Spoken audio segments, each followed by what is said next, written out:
Bonjour à tous et bienvenue pour cette nouvelle conférence en ligne proposée par VK. Aujourd'hui nous accueillons Philippe Gérard qui est DRH et DGA du Conseil général du Gers et vice-président de l'ANDRHDT pour évoquer les modalités d'organisation des élections professionnelles qui auront lieu dans la fonction publique à la fin de l'année.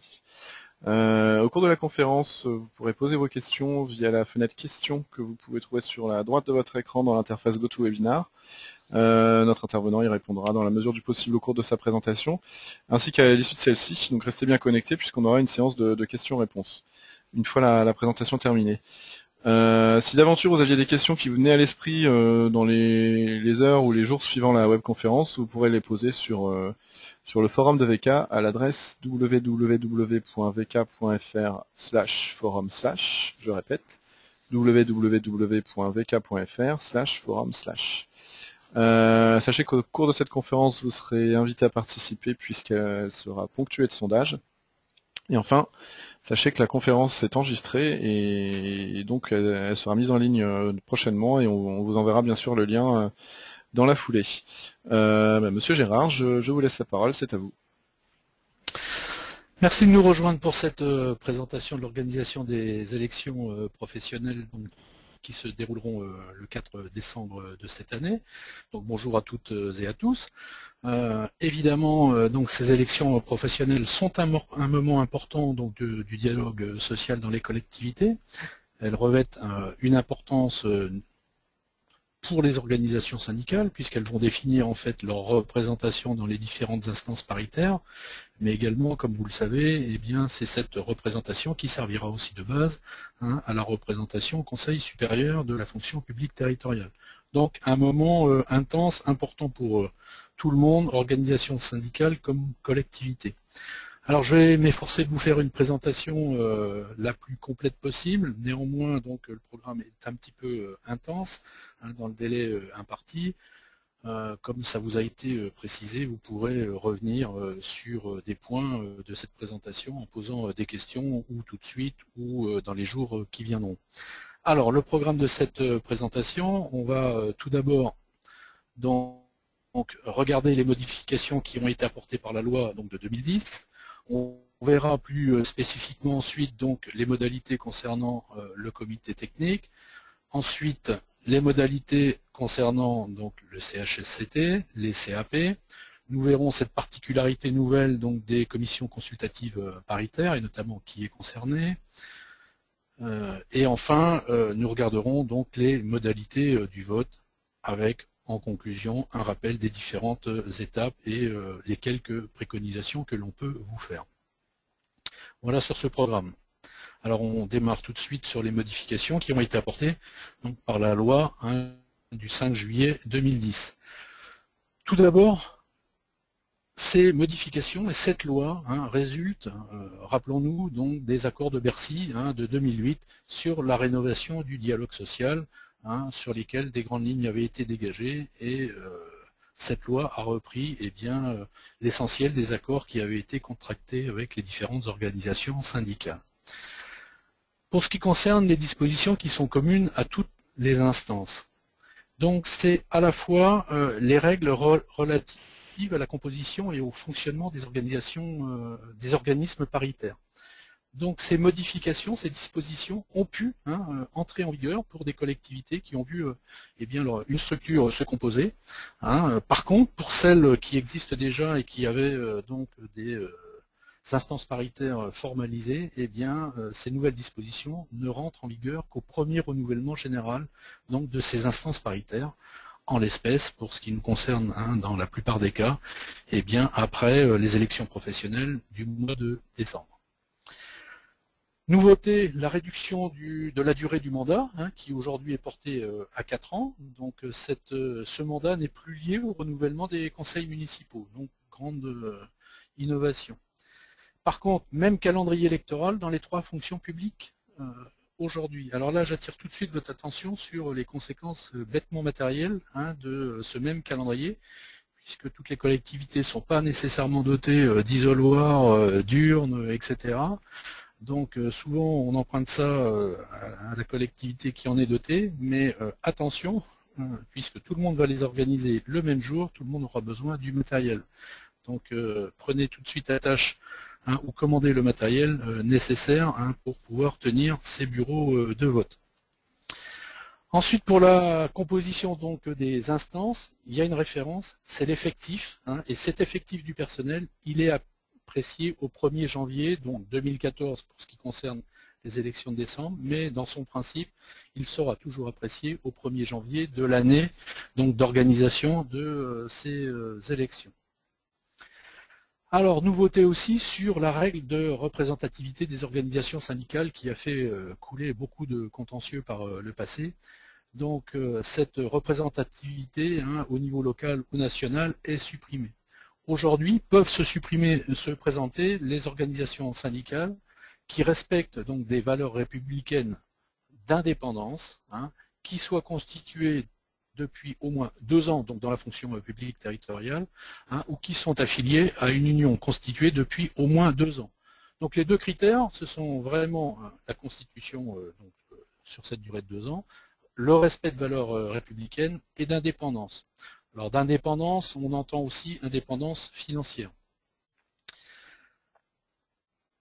La loi a prévu donc la création d'une nouvelle instance, c'est la commission consultative paritaire. C'est un peu, d'abord c'est réservé donc aux agents non titulaires, c'est une forme donc, puisque les agents non titulaires n'ont pas de déroulement de carrière, néanmoins, cette instance aura pour rôle d'émettre des avis préalables aux décisions individuelles qui seront relatives aux situations des agents non titulaires. La mobilité par exemple, le licenciement, ce seront des points qui seront de la compétence de cette instance. On y reviendra et notamment on est dans l'attente d'un décret qui doit nous préciser un petit peu les différentes modalités de cette nouvelle instance. Alors, nouveauté aussi de la loi de 2010, c'est la proportion minimale de 40% d'hommes ou femmes dans le collège des élus. Cette proportion ne concerne que le collège des élus et pas le collège des représentants du personnel.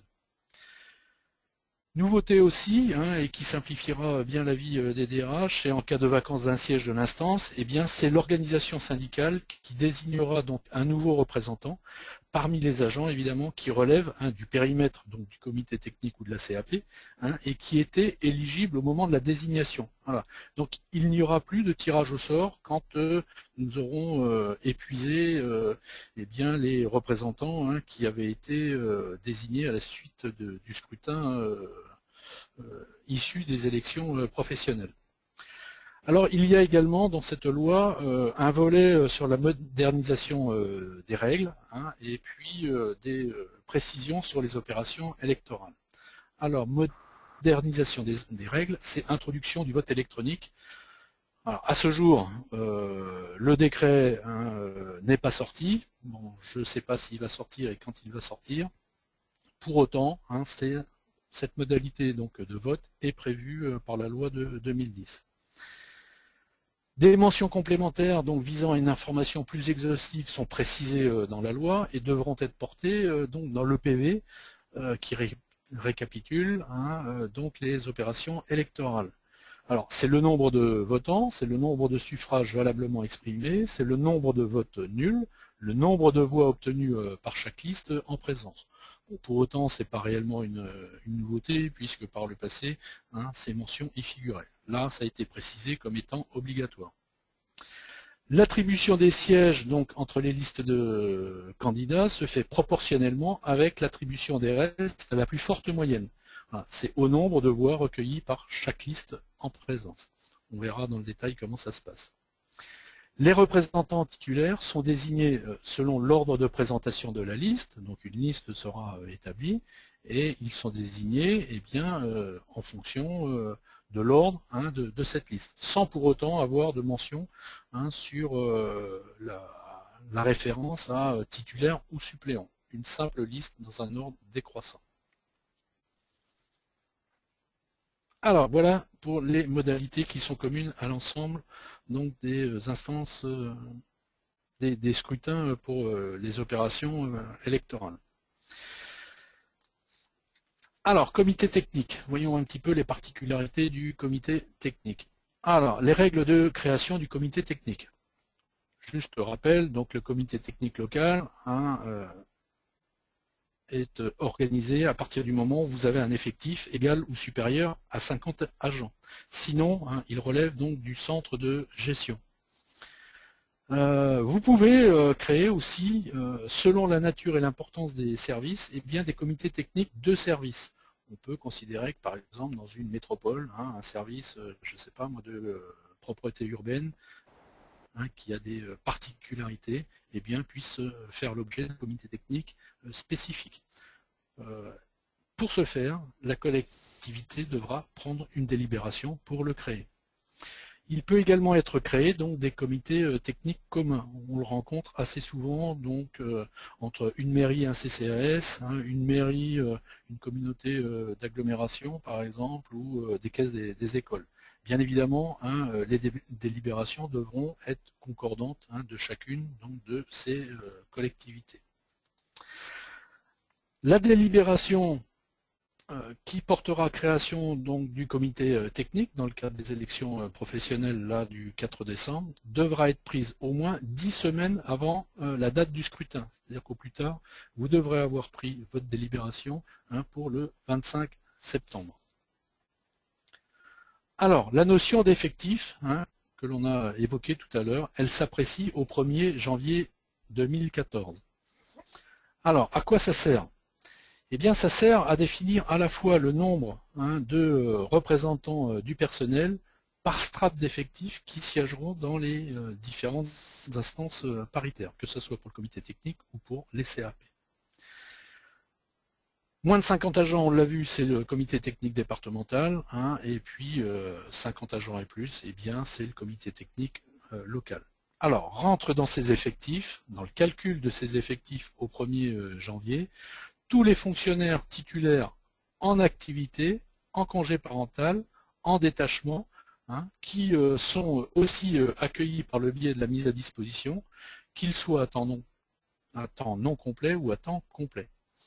Rentrent aussi dans ce calcul tous les fonctionnaires donc stagiaires, qu'ils soient en position d'activité ou en congé parental, à temps complet ou incomplet.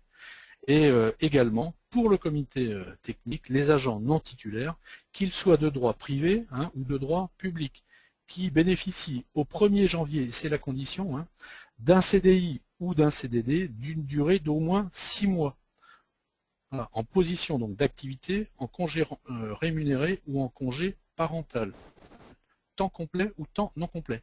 Alors attention à cette notion de durée de contrat de 6 mois, puisque un seul contrat ou plusieurs contrats, mais successifs, donc 2 fois 3 mois successifs, ça marche. Un premier contrat de 3 mois avec une interruption de 15 jours, puis un deuxième contrat de 3 mois, là, ça ne marche pas.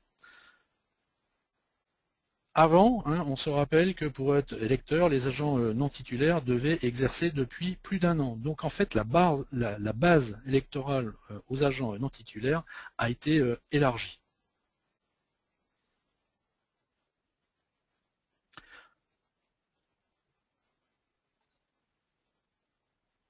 Excusez-moi, donc oui, on va... Donc, du... Allô ? Oui. Donc on va partir sur le premier sondage. Allez-vous délibérer pour réintroduire le paritarisme au CT et CHSCT? Alors je vous laisse quelques minutes pour répondre. Pendant que nos auditeurs répondent, je vais commencer à vous transmettre les premières questions, d'où mon manque de réactivité sur le sondage. J'ai une question de Stéphanie qui demande si la proportion minimale de 40% concerne le CT. Et j'ai une réaction de Sandrina dans la foulée qui dit que la proportion minimale de 40% ne concerne que la CAP. Alors qu'est-ce que vous pouvez répondre à cette question et à cette affirmation? On va les mettre toutes les deux d'accord, ça concerne toutes les instances paritaires. D'accord. Voilà, dans le collège représentant de l'employeur. Voilà. Okay. Et pas, je répète, dans le collège représentant du personnel. Et ça concerne le CHS, ça concerne le comité technique et les CAP. Oui. Ok. C'est vraiment les dispositions qui sont communes à l'ensemble des instances paritaires. D'accord. Ok, merci. Bon, je vous laisse encore un petit peu de temps pour voter avant qu'on reprenne. Je vois que vous êtes 83% à avoir voté. Ouais, ça bouge plus. Bon, bah, on va arrêter là. Je vais partager les résultats, puis vous allez pouvoir nous faire un petit retour.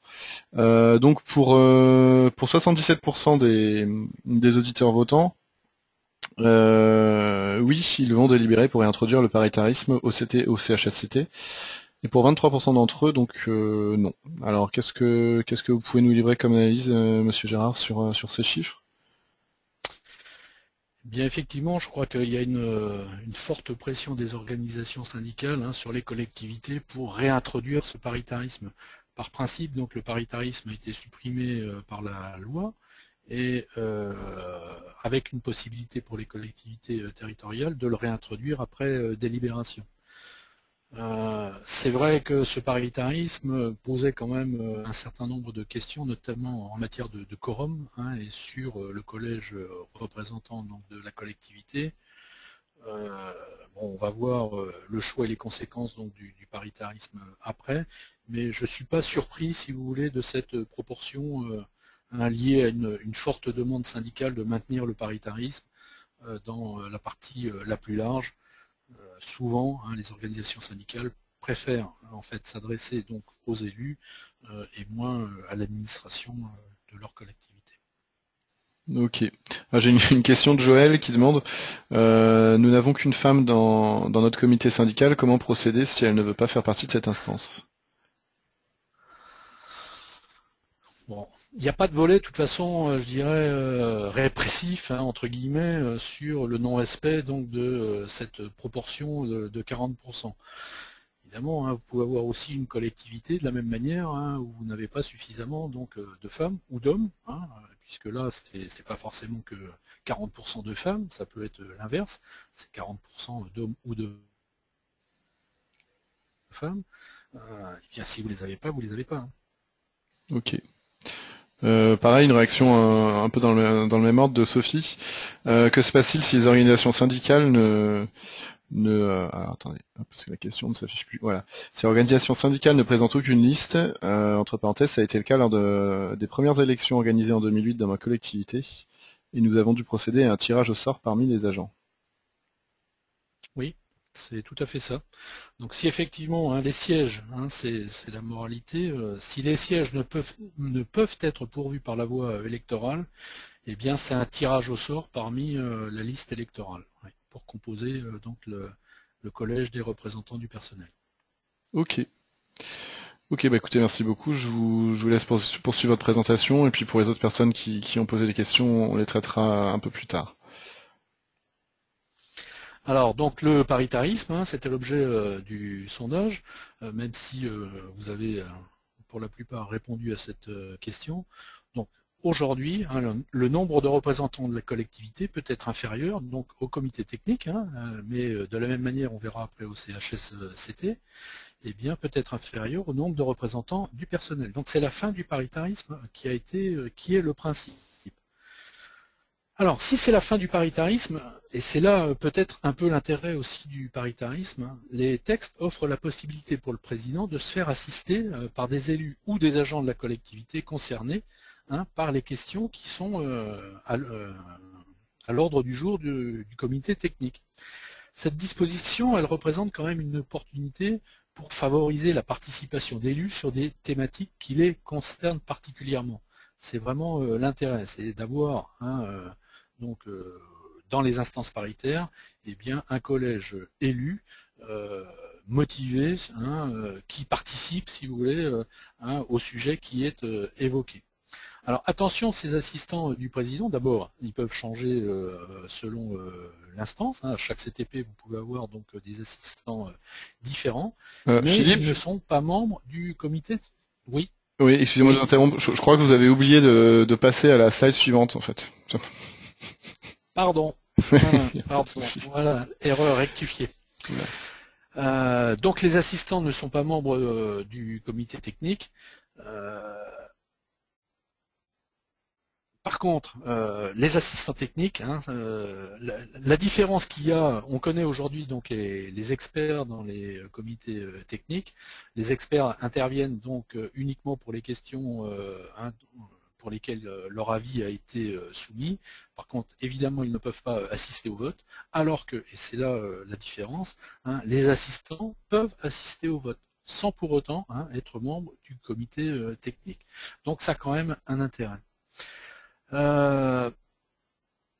L'avantage de la suppression du paritarisme, c'est qu'il peut être aussi partiel ou total. C'est-à-dire que vous pouvez avoir fixé, si vous avez une instance paritaire qui est composée de 7 représentants élus, eh bien vous pouvez décider d'en avoir que 5. Donc ça vous supprime la problématique donc, du quorum dans le collège employeur. Vous pouvez aussi, à cette occasion, eh bien, par délibération, de la même manière, prévoir le vote ou non du collège employeur. Bon, il faut quand même savoir que même si vous réintroduisez le vote du collège employeur, il n'a pas une valeur importante, puisque seul est comptabilisé donc le vote du collège représentant du personnel. Voilà pour l'option sur le paritarisme, mais je pourrais y revenir si vous le souhaitez. Alors, les représentants du personnel, donc au comité technique. Ils sont élus et chaque titulaire a un supplément. Ça, c'est dans le collège représentant du personnel. La durée de leur mandat est de 4 ans. Donc le nombre varie en fonction des effectifs de la collectivité. Donc vous avez des fourchettes selon la taille de vos effectifs cibles qu'on a vu tout à l'heure, et vous pouvez donc après avis donc des organisations syndicales définir le nombre de représentants dans les fourchettes qui sont proposées. Alors ce nombre, il est déterminé au moins 10 semaines avant la date du scrutin, donc ce sera avant le 25 septembre, c'est donc la délibération qui va constituer votre instance paritaire, après délibération, après consultation donc, des organisations syndicales, et une fois que vous en aurez délibéré, eh bien vous devrez obligatoirement et immédiatement, dit le texte, communiquer cette délibération aux organisations syndicales. Alors, les électeurs au comité technique, eh bien, les agents votent de la collectivité où ils exercent leurs fonctions. C'est le principe général. Donc, la collectivité d'accueil pour les agents qui sont mis à disposition ou qui sont détachés. Alors, situation un petit peu particulière pour ceux qui exercent dans plusieurs collectivités. Si les collectivités relèvent du même comité technique, donc par exemple du centre de gestion, eh bien là, il n'y a qu'un vote. Par contre, si c'est plusieurs comités techniques dans chacune des collectivités, eh bien les personnels voteront dans chacune de ces collectivités. Si vous avez instauré, comme on l'a vu tout à l'heure dans mon exemple de propriété urbaine dans une grande ville, eh bien, si vous avez institué un comité technique particulier, eh bien, les agents voteront à la fois donc, dans ce comité technique de service et en plus au comité technique principal. La liste électorale, elle est dressée donc par l'autorité territoriale en prenant comme référence la date du scrutin. Et c'est la date du scrutin. Donc la liste électorale n'est pas à confondre avec la définition des effectifs au 1er janvier de l'année, puisque cette liste électorale, forcément, elle va vivre jusqu'à la date du 4 décembre. Donc elle est établie par ordre alphabétique. Elle fait l'objet d'une publicité un mois avant, au moins, la date du scrutin. Donc vous pouvez en faire une publicité avant, mais au plus tard, le 4 novembre, eh bien, votre liste électorale devra être publiée, avec la mention du lieu de consultation. C'est un élément important parce que comme votre liste électorale va vivre, elle va évoluer en fonction des départs, des arrivées, des situations individuelles des agents, eh bien vous devrez rectifier régulièrement cette liste électorale. Donc évitez d'avoir beaucoup de listes dans des lieux différents parce que vous devrez la mettre à jour. Donc elle doit être affichée dans les locaux administratifs et communiquée aux organisations syndicales. Alors, une fois que cette liste, je vais revenir, une fois que cette liste électorale donc a été publiée, eh bien elle peut faire l'objet donc de réclamations par les électeurs. Donc ces réclamations peuvent intervenir jusqu'au 20e jour précédant le scrutin, avec donc la possibilité de vérification des inscriptions. Alors, il peut y avoir des omissions, vous pouvez avoir un agent qui demande son inscription, hein, elle peut être légitime ou ça peut être un simple oubli, ou alors effectivement il y a une raison hein, pour laquelle il n'y figure pas. Donc ces réclamations ou émissions sur la liste, eh bien, elles pourront intervenir jusqu'au 14 novembre 2014. Vous devrez donc statuer sur ces réclamations dans un délai de 3 jours ouvrés. Vous devrez motiver vos décisions hein, et puis évidemment rendre destinataire à la personne qui aura posé cette réclamation. Alors on a une petite particularité pour la liste des électeurs qui seront admis à voter par correspondance. Cette liste-là est affichée au moins 20 jours avant le scrutin. Donc là encore, hein, avant le 14 novembre. Par contre, les rectifications, elles pourront intervenir jusqu'au 15e jour précédant le scrutin, c'est-à-dire hein, jusqu'au 19 novembre. Voilà pour hein, la liste électorale. Bon.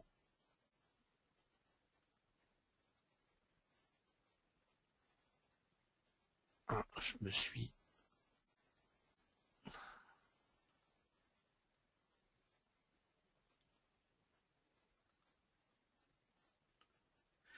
Alors, les conditions pour être éligible et donc pouvoir présenter sa candidature aux élections professionnelles. Pour le comité technique, alors sont éligibles donc les agents qui remplissent les conditions pour être inscrits sur la liste électorale. Il n'y a pas de condition d'ancienneté dans la collectivité, y compris les agents qui sont en congé parental, de présence parentale, ou ceux qui sont frappés d'une incapacité énoncée à l'article L7 du Code électoral. Donc ça, c'est suite à une décision du Conseil constitutionnel donc de juin 2010.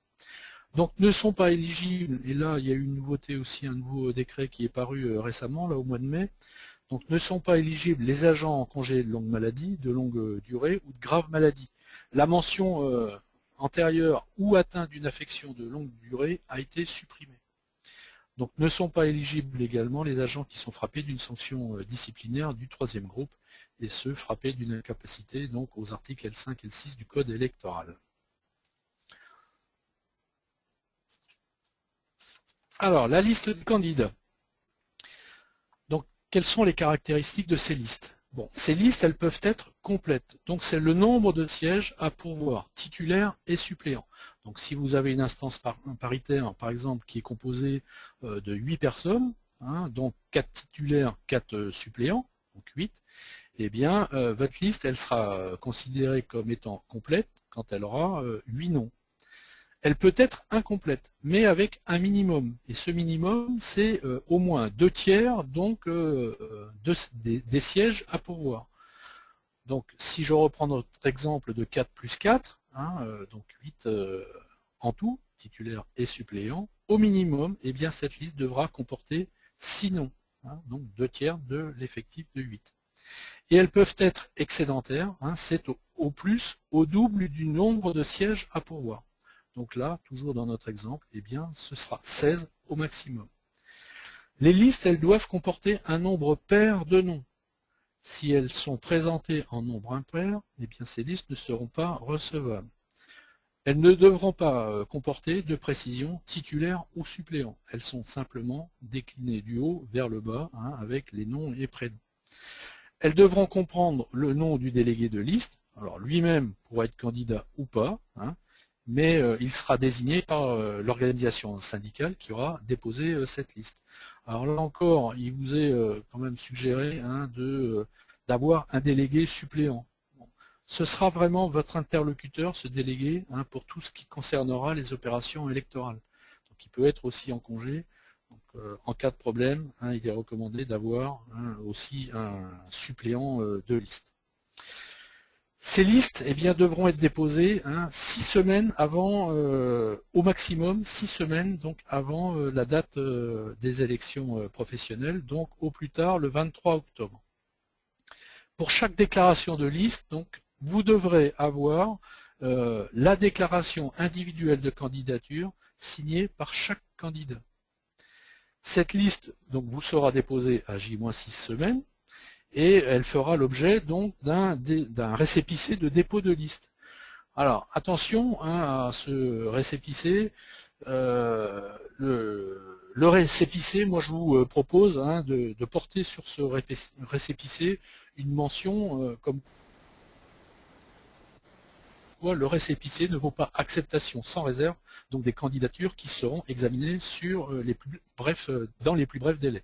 Donc c'est juste un récépissé qui constate que la liste a été déposée, pour autant elle n'en valide pas sa recevabilité ni même son contenu. Vous aurez un jour pour procéder à la recevabilité de cette liste après la date limite.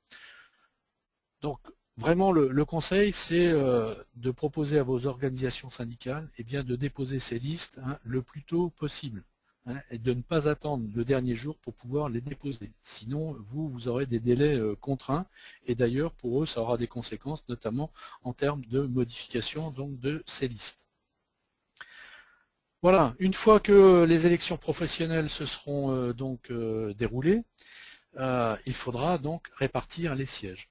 Cette attribution, donc répartition des sièges en fonction donc des résultats, donc attribution à la proportionnelle avec attribution des restes à la plus forte moyenne. Donc en fait, il s'agit simplement de déterminer dans un premier temps donc le quotient électoral en divisant, j'avance mon... Voilà. En divisant donc le nombre de suffrages valablement exprimés par le nombre de représentants à élire, c'est-à-dire que si il y a eu 100 suffrages valablement exprimés et qu'il y a 5 sièges à pourvoir, vous divisez donc 100 par 5 et ça vous donne le quotient électoral. Et c'est le résultat obtenu par chacune de ces listes divisé par le quotient électoral qui donne donc la répartition des sièges. Alors, si pour l'attribution d'un siège, des listes ont la même moyenne, ça peut arriver, le siège est attribué à celle qui a le plus de voix. Si vous avez le même nombre de voix, le siège est attribué à la liste qui a le plus grand nombre de candidats. Donc plus la liste est complète, plus ça peut avoir aussi un intérêt pour l'organisation syndicale qui a présenté sa liste. Et enfin, si plusieurs listes ont le même nombre de voix et de candidats, alors là, c'est un tirage au sort. Alors, si une liste ne comporte pas un nombre de sièges égal à celui du nombre à pourvoir, évidemment, si elle n'avait pas suffisamment de candidats, les sièges qui restent ne lui sont pas évidemment attribués. Il n'y a pas un tirage ou il n'y a pas une désignation de leur part pour compléter leur liste. Donc comme on l'a dit tout à l'heure dans les questions posées, si les sièges n'ont pu être pourvus par la voie électorale faute de candidats, vous procéderez à un tirage au sort parmi les électeurs. Alors le jour et l'heure du tirage au sort sont annoncés au moins 8 jours à l'avance. C'est la simple condition qui s'impose. Voilà pour le comité technique. Alors passons maintenant au CHS. Alors, les règles de création et de composition du CHS, donc obligatoires dans toutes les collectivités qui comptent au moins 50 agents. En dessous de 50 agents, les missions sont exercées par le comité technique. De la même manière que pour le comité technique, possibilité de créer plusieurs CHSCT en fonction de l'importance des effectifs ou de la nature des risques professionnels. Donc vous pouvez avoir aussi par nature de service des CHSCT particuliers. Alors, la date de référence des effectifs, là, elle n'est pas prévue par les textes, mais par transposition, on la considère aussi au 1er janvier 2014. Vous pouvez, de la même manière que pour les comités techniques, créer des CHSCT communs après délibération concordante.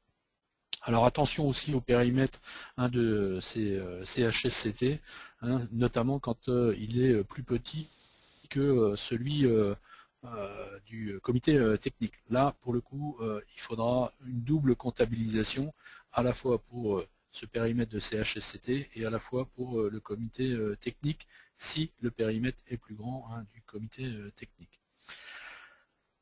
La suppression, de la même manière que pour le comité technique, de la parité numérique entre les deux collèges, sauf à reprendre une délibération qui réintroduit donc ce paritarisme.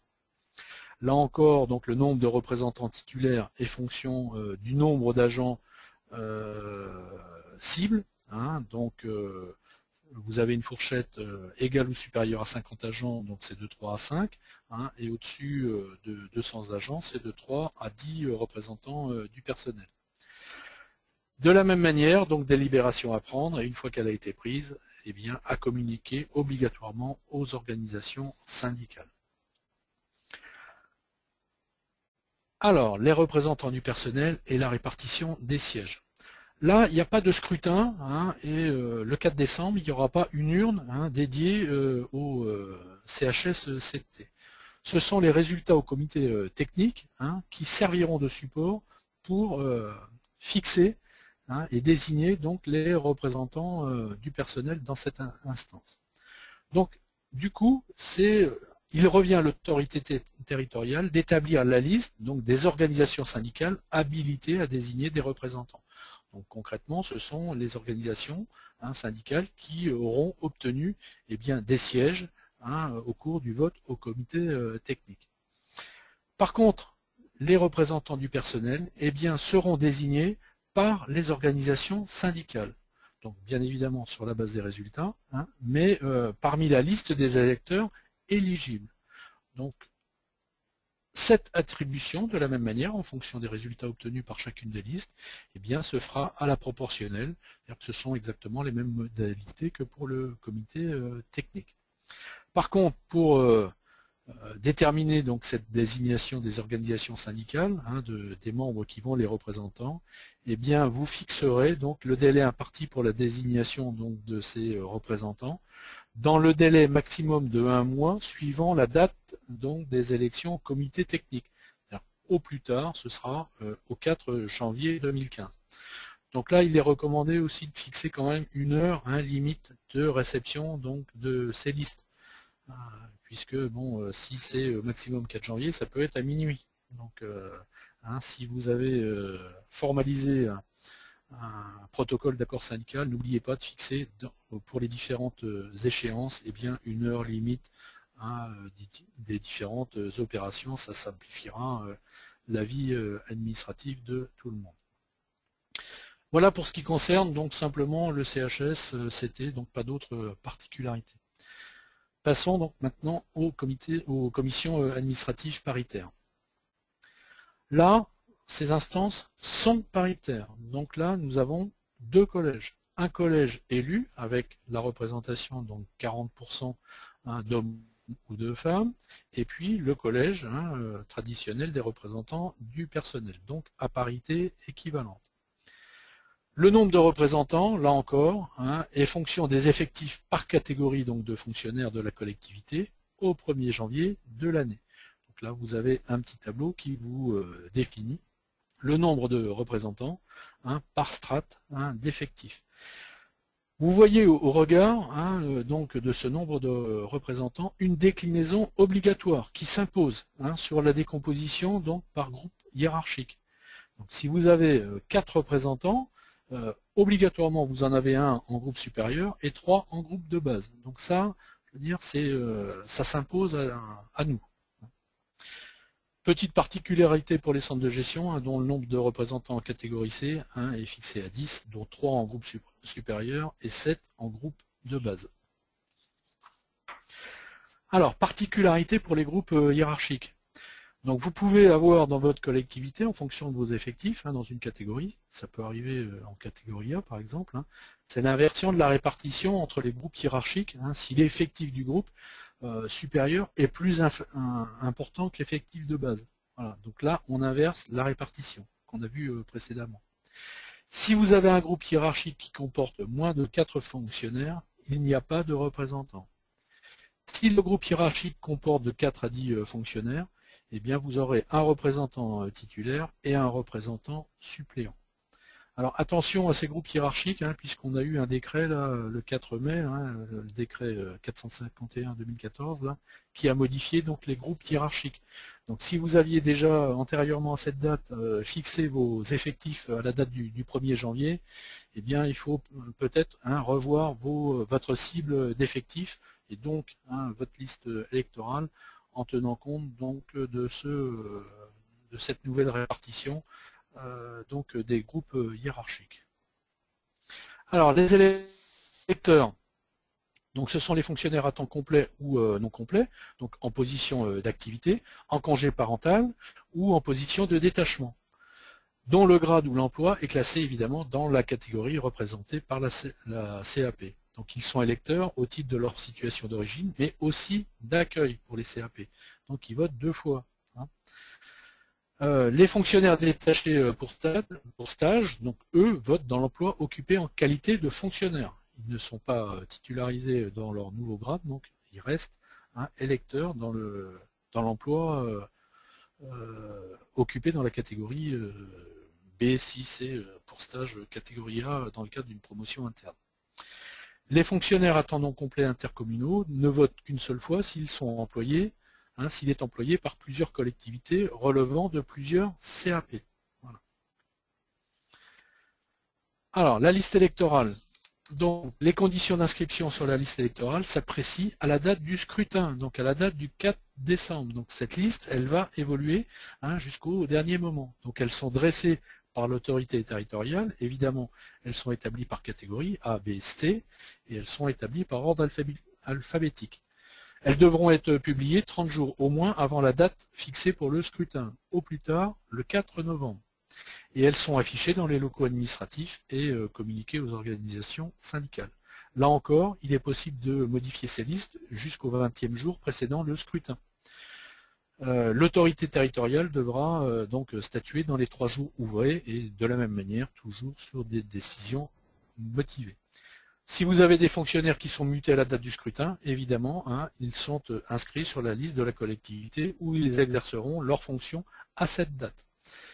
Le fonctionnaire qui change de grade avec effet à la date du scrutin est inscrit dans la catégorie ou le groupe hiérarchique du nouvel emploi. Alors, les conditions d'éligibilité. Eh bien, le principe est relativement simple.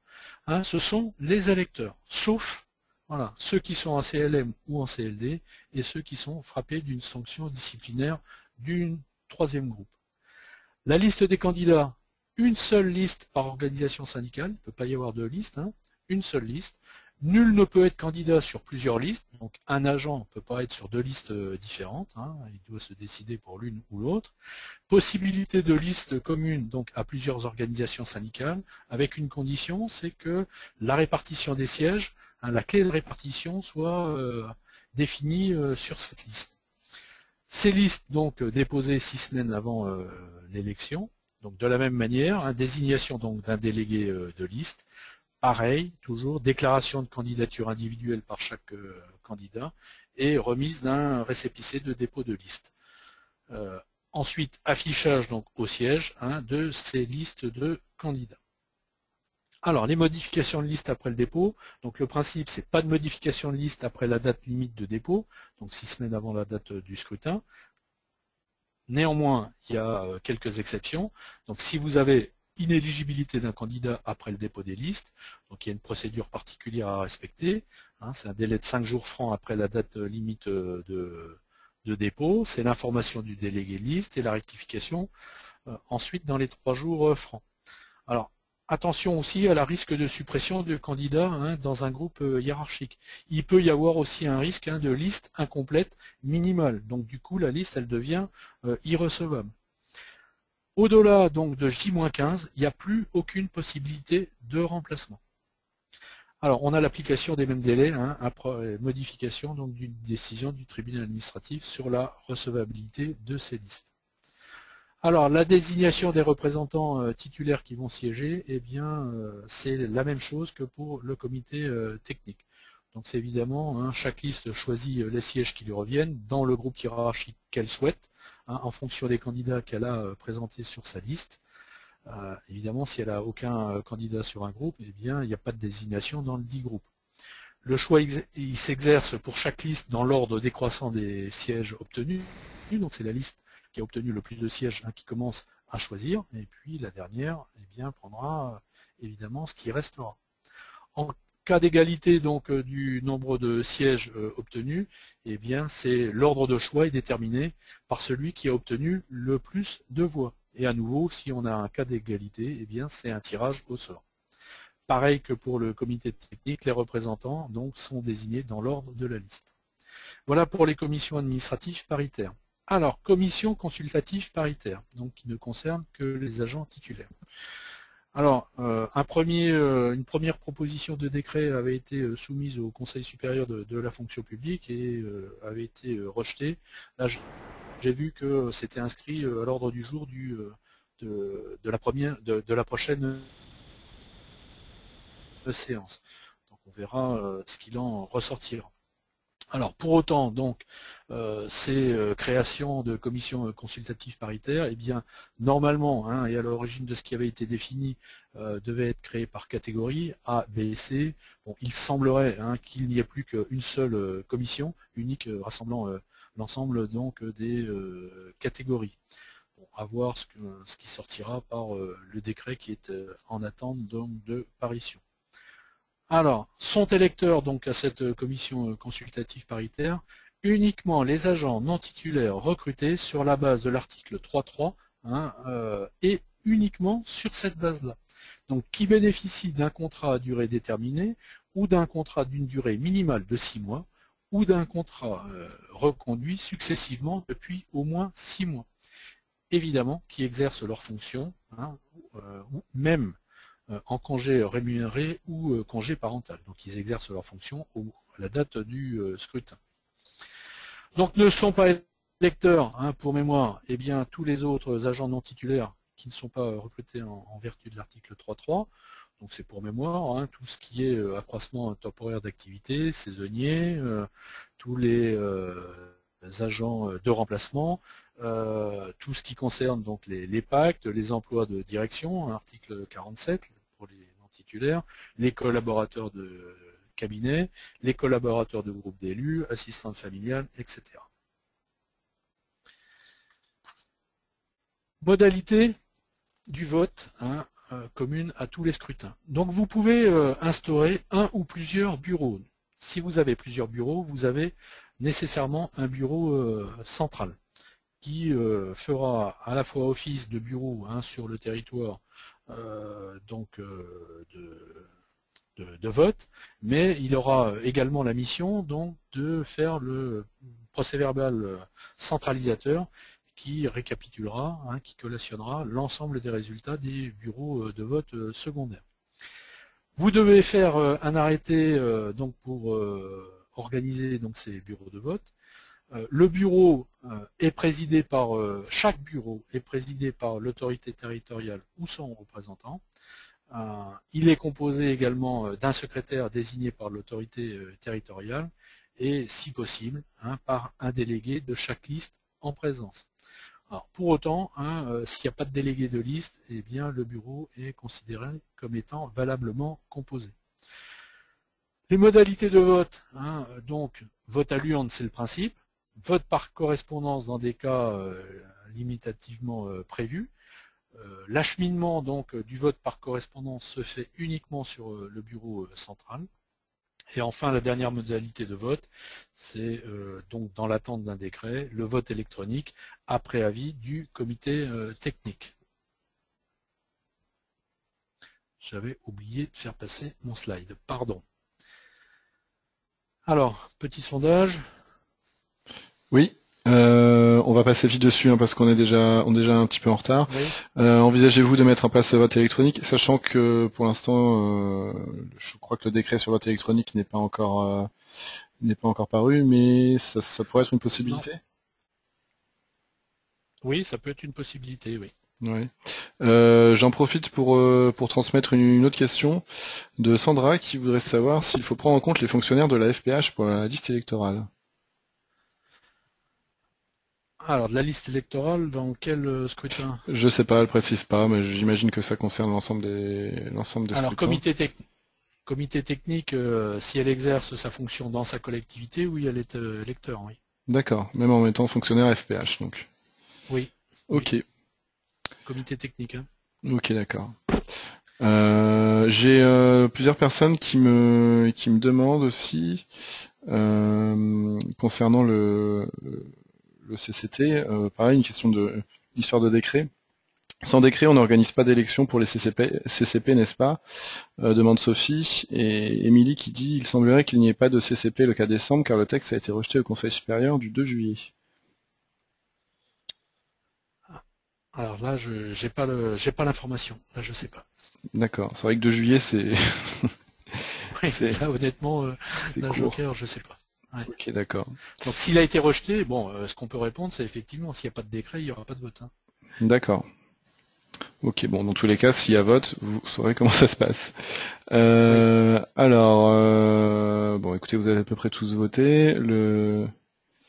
Hop, je partage les résultats. Bon, bah, pour 96% d'entre vous, non, vous n'envisagez pas de mettre en place le vote électronique. Et pour 4% d'entre vous, oui, effectivement. Est-ce que ça vous surprend? Non, ça ne me surprend pas parce que bon, il y a un certain nombre de risques sur le vote électronique d'ailleurs, hein, qui ont été évoqués par les organisations syndicales au Conseil sup. Bon, je pense que c'est assez compliqué, que là c'est prématuré pour pouvoir effectivement instaurer ce vote électronique là. Oui. D'accord. Ok. Bon, bah, écoutez, je vous laisse poursuivre.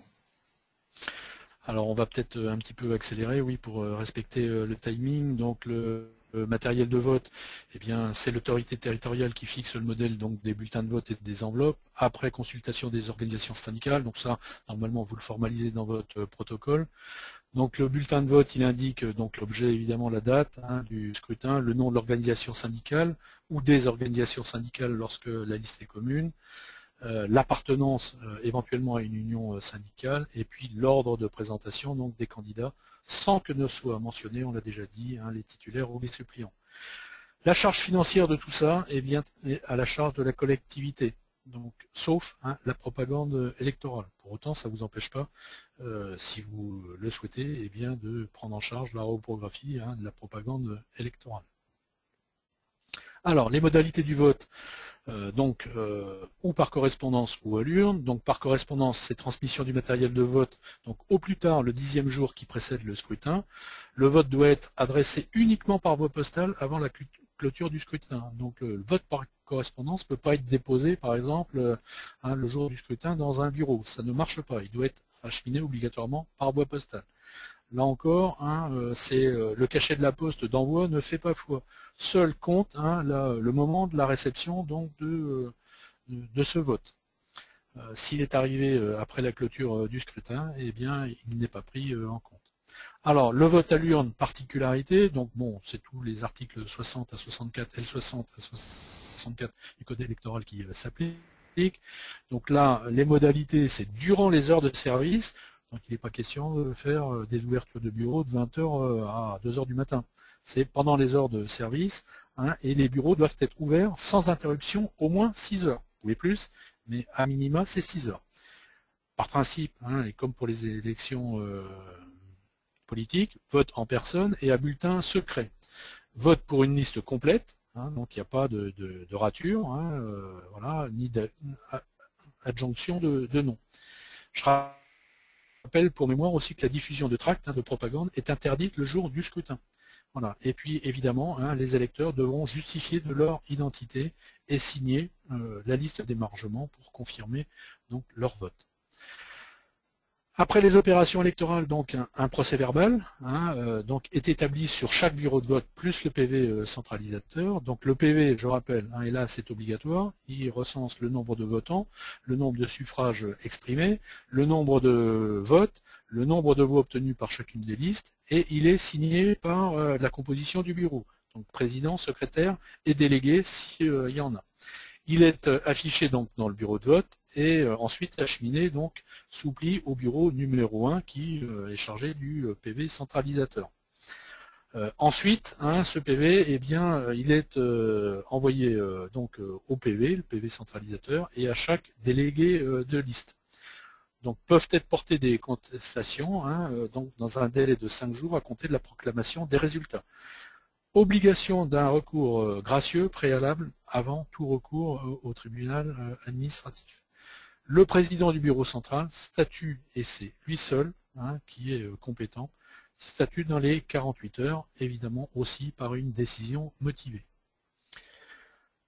Proclamation des résultats, donc après l'établissement du PV, il ne faut pas oublier de proclamer les résultats sur chacun des bureaux de vote, et donc la transmission donc, des résultats au préfet. Dernier petit sondage. Alors je le lance de suite. Donc allez-vous établir un protocole d'accord électoral avec vos OS? Pendant ce temps-là, pareil, je vais reprendre un peu les questions qui ont été posées. Alors, il y a de nombreuses questions, je vous garantis pas qu'on puisse répondre à toutes parce que vous êtes vraiment nombreux et qu'il est déjà tard. Question de Laetitia, faut-il prendre un arrêté ou une délibération pour désigner les représentants élus de la collectivité? Le protocole électoral est-il obligatoire? Et les tracts de propagande doivent-ils être envoyés par la collectivité organisatrice? Alors, la propagande électorale, oui, elle est acheminée en même temps que le matériel de vote, donc elle est prise en charge par l'acheminement est pris en charge par la collectivité. Le protocole électoral, non, il n'est pas obligatoire, hein, il n'est pas imposé, mais enfin, il est fortement recommandé. Hein. C'est quand même la définition de la règle du jeu qui sera commune, ça évite hein, et ça permet d'anticiper d'éventuelles contestations ou recours. D'accord. Et donc l'autre question, faut-il prendre un arrêté ou une délibération pour désigner les représentants élus de la collectivité?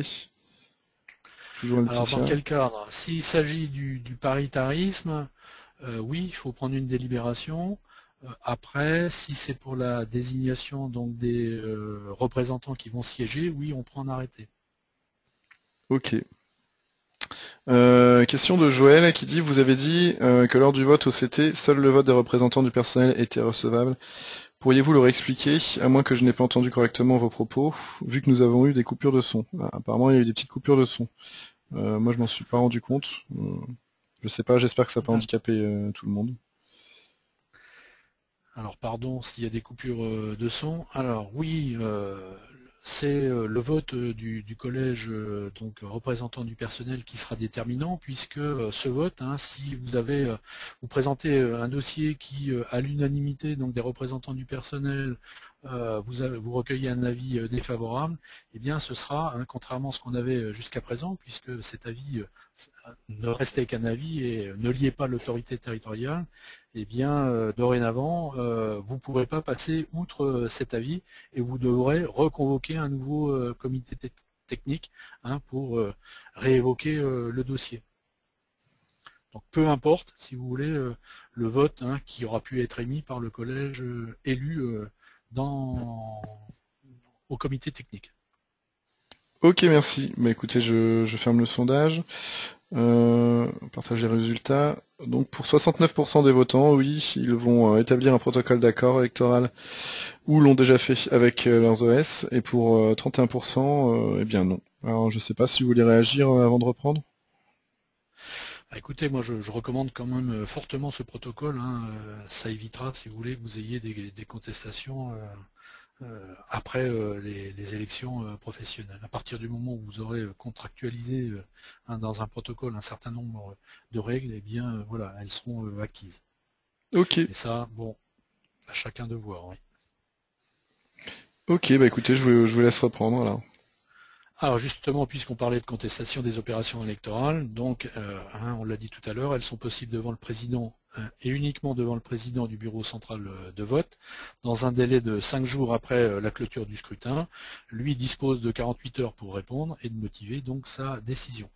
On n'oublie pas non plus hein, qu'il adresse une copie au préfet hein, qui est chargé du contrôle des opérations électorales.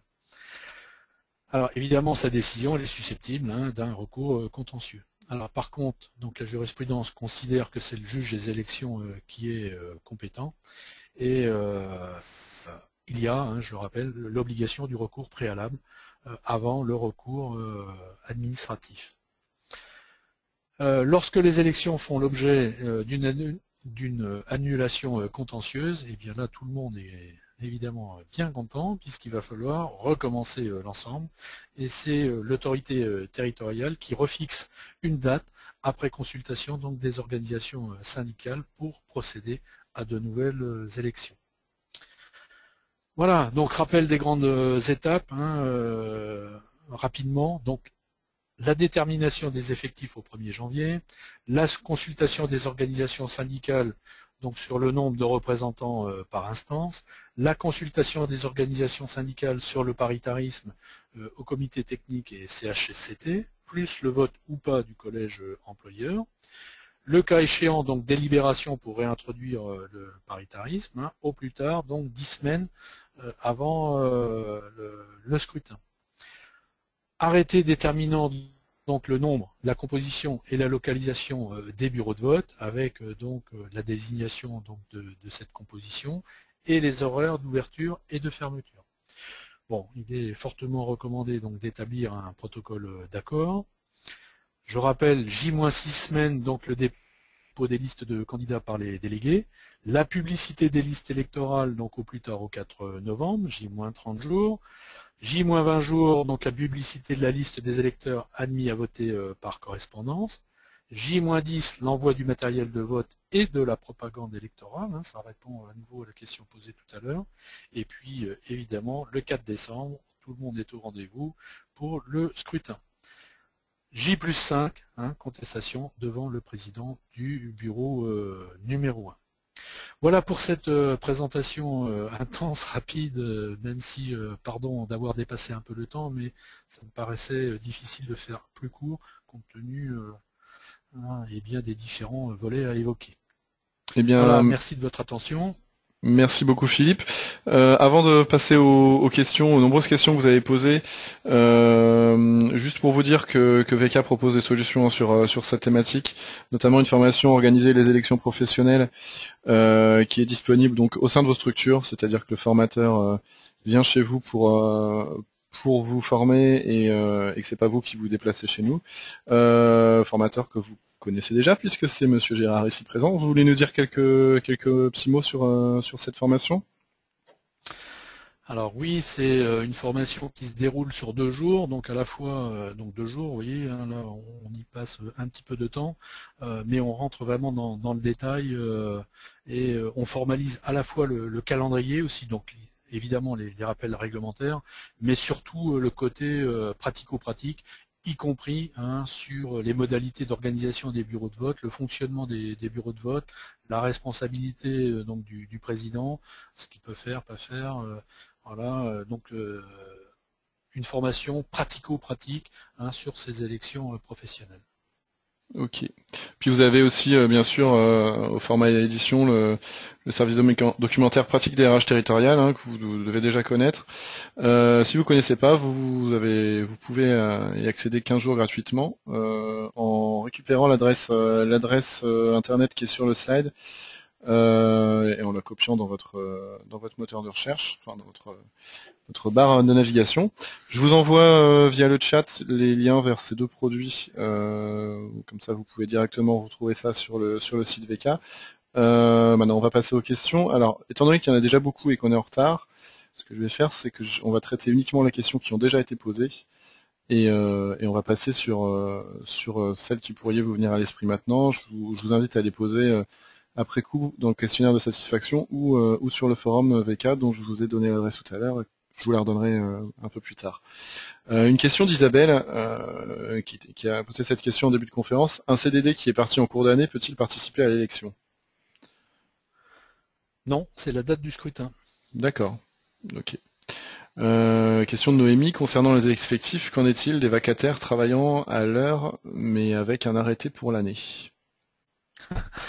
Alors les vacataires, ça dépend de ce qu'on appelle vacataire, parce que attention aux faux vacataires. Un vacataire, normalement, il n'est pas électeur, parce que par définition, le vacataire, c'est celui qui intervient hein, pour une mission ponctuelle unique. Voilà, donc le vacataire style médecin hein, qui fait dans une collectivité qui intervient régulièrement tout au long de l'année pour une heure déterminée, je veux dire, c'est pas un vacataire, c'est du temps non complet. Donc là, normalement, hein, les agents à temps non complet sont électeurs. Les vacataires ne le sont pas. Ok, merci. Une question de Miqueux. Les organisations nous demandent une communication des listes électorales avant le 4 novembre. Est-il possible de la leur fournir avec un minimum d'éléments d'information et quels sont-ils? Bien oui, il est possible, si cette liste électorale donc est complète, hein, a été faite, rien ne vous empêche hein, de pouvoir donc en faire la publicité avant. la réglementation, le texte dit c'est publicité au plus tard. Voilà. D'accord. Toujours une question de Mickey qui voudrait savoir si les 40% concernent les titulaires et les suppléants.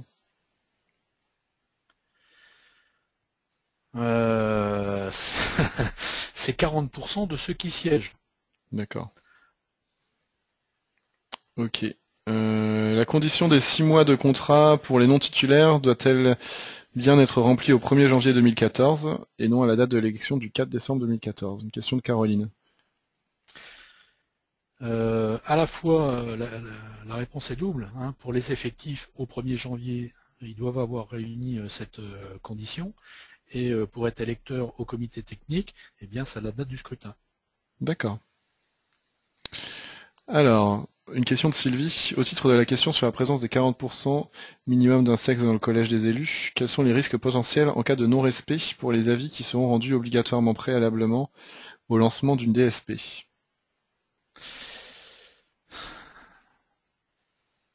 C'est une bonne question. Je ne sais pas y répondre. Ok. Bon. Oui, ça peut présenter un risque, hein, c'est clair. Hein. Alors, c'est vrai qu'il n'y a pas de... Bon, l'obligation est faite hein, dans le texte, elle n'est pas assortie de contraintes, mais effectivement, ça peut... oui, ça peut être source de contentieux. Donc là, ma réponse, elle sera évidemment sous réserve de l'appréciation d'un juge. Quoi. D'accord. Une autre question de Mithieu. Est-ce que les représentants du personnel peuvent refuser la présence des assistants? Non. D'accord. Non, puisque c'est l'autorité territoriale, c'est le président hein, qui fixe eh bien, les intervenants dans l'instance. Je rappelle pour mémoire que les assistants ne sont pas membres hein, du comité technique. Donc, je veux dire, ils sont désignés par l'autorité territoriale et ils ne peuvent pas refuser. Non. D'accord. Toujours à propos des assistants, une question d'Estelle. Lorsque l'on dit que les assistants peuvent assister au vote, cela signifie qu'ils peuvent être présents lors du vote ou qu'ils peuvent voter? Présents au moment du vote, mais non, ils ne D'accord. participent pas au vote. Ouais. D'accord. Alors, une question de Sandrina. À compter du premier renouvellement de l'instance postérieure au 31 décembre 2013, les membres représentant l'administration ou l'autorité territoriale au sein des commissions administratives paritaires instituées au titre de la fonction publique de l'État, de la fonction publique territoriale et de la fonction publique hospitalière sont désignés en respectant une proportion minimale de 40% et de personnes de chaque sexe. Oui, en fait, c'est pas une question, c'est une. Je la découvre en même temps que vous. Oui. C'est juste Oui. une précision, tout simplement. Oui. C'est la lecture de ce texte que j'ai conclu que seule la CAP est concernée. Voilà, c'était pour une Non. question qu'on a eue au tout début. Oui, tout à fait. Non, non, c'est toutes les instances là. D'accord, ok. Alors, peut-il y avoir plusieurs lieux de consultation, locaux, intranet, etc. Question de Mélina. Oui, oui. Oui, donc il peut y avoir, donc ça peut être sur l'intranet, mais enfin, à minima, il faut avoir une liste papier donc affichée dans les locaux administratifs. Voilà, le reste, ça peut se faire par toute voie, y compris l'intranet. Ouais. Ok. J'y vais un peu vite hein, sur les questions, mais il y en a encore vraiment beaucoup. Paritarisme, les syndicats peuvent-ils refuser le maintien du paritarisme ou est-ce à la décision de la collectivité? Chez moi, ils Alors souhaitent oui, donc, échanger là-dessus avec les élus. oui, donc là c'est simple, hein. On doit obligatoirement recueillir leur avis, mais ça n'est qu'un avis, et c'est l'autorité territoriale qui décide. Moi, dans ma collectivité, hein, les organisations syndicales souhaitaient donc le maintien du paritarisme. Eh bien, nous n'avons réintroduit qu'un paritarisme partiel. Voilà. D'accord. Une question de Sophie. Si aucune organisation syndicale ne se manifeste, à qui dois-je communiquer ma délibération ou la liste électorale? Alors, ce manifeste, là, il faudrait être plus précis. Est-ce qu'il y a des organisations syndicales dans sa collectivité ou pas? Donc, s'il y en a, eh bien, s'ils viennent pas, ils viennent pas. Hein. Par contre, s'il n'y en a pas, ce qui est préconisé, hein, ça peut arriver d'avoir une collectivité où il n'y a pas d'organisation syndicale de représentée. Là, ce qui est proposé, et notamment par les centres de gestion, ça me paraît de bon sens, c'est d'informer et d'inviter les organisations syndicales départementales eh bien, à émettre un avis. Voilà, ça évite hein, tout contentieux potentiel. Ok. Question de Stéphanie. Peut-on simplement afficher la notification informant que la liste électorale est consultable au service des RH? Oui. oui, c'est une modalité tout à fait envisageable. Question de Laurent. J'aimerais savoir si les listes doivent prouver leur transparence financière.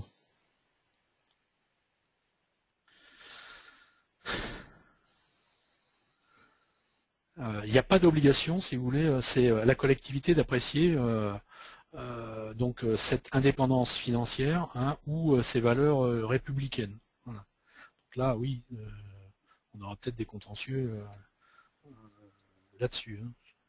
Mais non, il n'y a pas d'obligation pour l'organisation syndicale de fournir telle ou telle pièce, hein, qui permettrait de déterminer eh bien, si elle remplit ces critères-là. Oui. Ok. Une question de Sandrina. Un emploi d'avenir est-il éligible? Non, ils ne sont pas éligibles. Non. D'accord. Ils ne sont pas électeurs non plus. Donc, ouais. Ok. Une question d'Émilie. La liste électorale est-elle modifiable jusqu'au jour du scrutin, soit le 4 décembre? Alors, la liste électorale, donc elle est modifiable jusqu'à J-20, de J-30 à J-20, hein, sur les réclamations. Au-delà, non, elle est plus modifiable. Ok. Sophie voudrait savoir si les agents, concernant les agents éligibles, elle dit, il me semblait que le dernier décret disait que les congés longue maladie étaient éligibles. Une précision là-dessus? Alors, sur les congés, sur quelle liste là? Sur les congés longue maladie, je ne sais pas de quelle liste il s'agit, c'est pas précisé. Ah, là, je ne me souviens plus, il faudrait que je regarde. Ok. Bon, en attendant que vous Je retrouviez, recherche, oui. ouais, Oui. une autre question peut-être. La communication des délibérations aux OS doit-elle être à l'attention des OS actuellement représentés ou à tous les OS qui se sont fait connaître dans la collectivité? Alors, normalement, ce sont celles qui sont représentées au comité technique actuel. D'accord. Bon, rien ne vous empêche de toute façon de faire plus large, hein. Mais à minima, ce sont celles-là. Oui. Ok. Question de Marie-Claire. Pour le CHSCT, faut-il une délibération s'il y a déjà un CTP commun? Faut-il reprendre une délibération de CT commun? Merci. Oui, il faut reprendre une délibération. Oui. Et il faut que D'accord. les délibérations elles soient concordantes. Hein. Ok. Comment désigner les représentants du personnel en cas de CHSCT commun mais sans CT commun? Sur quelle base de résultats sont désignés les représentants? Alors, donc on a un CT commun et pas de Non, non, non. CHS. Je vous la relis. Comment désigner les représentants du personnel en cas de CHSCT commun mais sans CT commun? Sur quelle base de résultats sont désignés les représentants? Alors là, ça impose forcément d'avoir ce que je disais tout à l'heure, hein, ces périmètres différents, hein, entre le comité technique et puis le CHSCT. Là, il faut une comptabilisation à part, hein, des résultats donc au scrutin du comité technique. Donc là, ça complexifie, si vous voulez, l'organisation et notamment le comptage. Ok. Euh, Peut-on monter une liste de candidats au CT sans appartenir à une organisation syndicale? Question de Isabelle.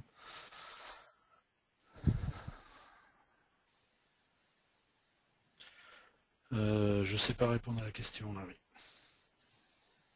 Ok. Oui, honnêtement, je ne sais pas. Alors, pourra-t-on... ouais, c'est autre chose. Si je comprends bien, n'importe quelle organisation syndicale reconnue FPT et constituée depuis 2 ans peut Oui, présenter une liste et démarcher auprès des agents de collectivité. Est-ce bien ça? oui, Question c'est de ça. Marie-Claire. Ouais. Oui. Ouais. La constitution n'est pas nécessairement dans votre collectivité, c'est représenté dans la fonction publique territoriale. Ouais. D'accord. Question de Sophie. Chaque titulaire a-t-il son propre suppléant ou n'importe quel suppléant du même syndicat? Alors ça c'est nouveau, hein, effectivement, y compris dans le collège représentant donc de l'employeur, n'importe quel suppléant peut remplacer n'importe quel titulaire, évidemment pour les représentants du personnel, hein, au sein de la même liste. Ouais. Ok. Question de Laetitia. Quel est le rôle de chaque membre du bureau de vote, président, secrétaire, délégué? Et là, bon, c'est la réponse au code électoral, hein, donc le président, lui,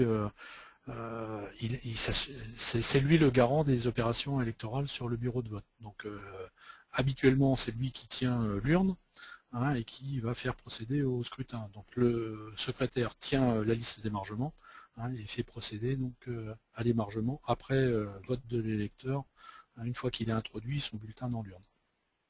Ok. Si faute de candidats aux élections du CT et qu'un tirage au sort est réalisé dans une collectivité de plus de 50 agents, comment sont désignés les membres du CHSCT? Vous pouvez répéter la question? Oui. Si faute de candidats aux élections du CT et qu'un tirage au sort est réalisé dans une collectivité de plus de 50 agents, comment Oui. sont désignés les membres du CHSCT? Il y a de toute façon, alors il n'y a pas eu de, oui, on a procédé à un tirage au sort. Eh bien de la même manière, je veux dire, il y a un nombre donc de représentants du personnel, hein, selon la strate donc de l'effectif, qui devront siéger. Et de la même manière, il sera procédé à un tirage au sort, hein, sur la liste électorale, s'il n'y a pas de désignation par les organisations syndicales. Ok. Alors, question de, on a bientôt fini, hein, je vous rassure. Question d'Estelle. Au moment de l'attribution des sièges, lorsque l'OS qui a eu le plus de sièges commence à nommer son titulaire, comment cela se passe avec les groupes de base et les groupes supérieurs? Est-ce qu'elle choisit un fonctionnaire du groupe qu'elle veut et les OS suivantes nomment les fonctionnaires selon les groupes restants?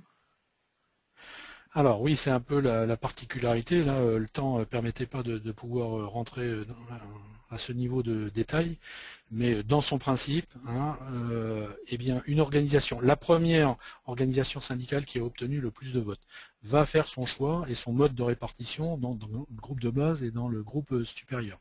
Pour autant, en exerçant son choix, elle ne peut pas empêcher donc la liste suivante, eh bien, de pouvoir pourvoir les sièges auxquels elle a droit. Concrètement, si la liste A choisi, vous avez 5 sièges, hein, donc 2 en groupe supérieur, 3 en groupe de base, eh bien, elle ne pourra pas, et si la liste B n'a pas, par exemple, de siège en groupe supérieur, eh bien, par son choix, elle ne pourra pas empêcher la liste B, eh bien, de pouvoir quand même l'intégralité des sièges qui lui reviennent. Bon, ça, c'est vraiment c'est ce niveau de détail qu'on voit au cours de la formation, parce que là, il faudrait procéder à un exemple numérique, hein, de façon à bien expliquer les choses. Ok. Ok, on va s'arrêter là parce qu'il est déjà midi 17, on a dépassé de plus d'une demi-heure le délai imparti. Et ben écoutez, merci à tous pour votre attention. J'espère que ça vous a plu, que vous avez trouvé des éléments de réponse qui vont vous aider pour l'organisation de ces élections. Donc je rappelle, hein, si jamais vous voulez en savoir plus, on a donc la formation animée par Monsieur Gérard et puis pratique des RH territoriales en édito. Je vous ai remis par le chat l'adresse du forum pour si vous aviez d'autres questions ou qu'on n'avait pas pu répondre à vos questions. J'en suis désolé, mais vous étiez vraiment très curieux aujourd'hui. Merci beaucoup, Monsieur Gérard, pour le temps que vous nous avez consacré. Je vous en prie. Et écoutez, à bientôt pour d'autres webinaires VK. Et puis je vous souhaite à tous un très bon appétit, une très bonne journée et un très bon week-end dans la foulée. Au revoir.